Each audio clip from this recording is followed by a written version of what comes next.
it is time to show you guys this kitchen. It is full of so many textures and dimensions and a little bit of color and some really unique details. So let's break it down because there is so much to talk about in this space. So first, I want to start with the big window. This was our really different take on things for an interesting touch. So we did this window that then looks out to the screened-in porch, and beyond that is another beautiful view. So what we liked about this is it captured so much natural light. And as you can see, the ceiling is so tall, which meant the backsplash is really tall. So this helped break it up a little bit too.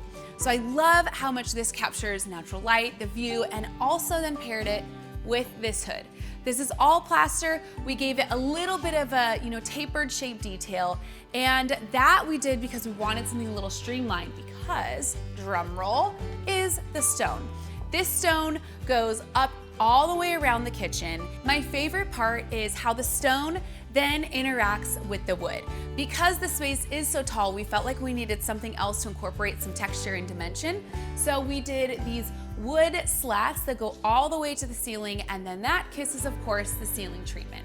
So that is just this really powerful moment. When you come into the space, into the great room, this is what you see when you turn the corner. And this is really something to ground the space on this side and create that really draw your eye moment. Few other fun things. I love the color that we chose. So if you guys know me, you know that I do a lot more neutrals rather than color. And so this is like my spin on a neutral color. So I love that it has this green undertone with a little bit of a taupe feel. So it's subtle, but it still adds some really interesting color to the space that is otherwise pretty neutral. And then the island. I love this island because we decided to play with two tones in here, and it allowed a little extra creativity and just a different layer to this space. So we used soapstone, and then we paired it with white oak that runs kind of partway on each side and then water falls down. It really is this interesting contrast, and again ties in with some of the color tones of the stone, but doesn't make it the exact same. So in here it was really all about playing with the way that we were utilizing different materials and really creating a cohesive look that was still grounded in their own unique ways. Another impactful moment of this kitchen is the lights.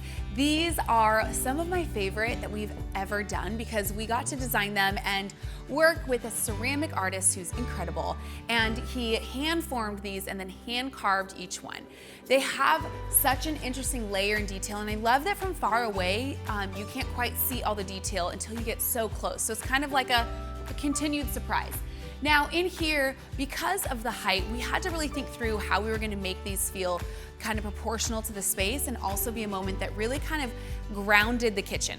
So we did a few different sizes, we hung them at different heights, which gave a lot of interest, and it also still allows you to see everything that's going on behind it, but it really is the centerpiece of where your eye is drawn in this space. And I love that they hang so long from the ceiling so you can really see the height that we are playing with in this space and just how dramatic it is.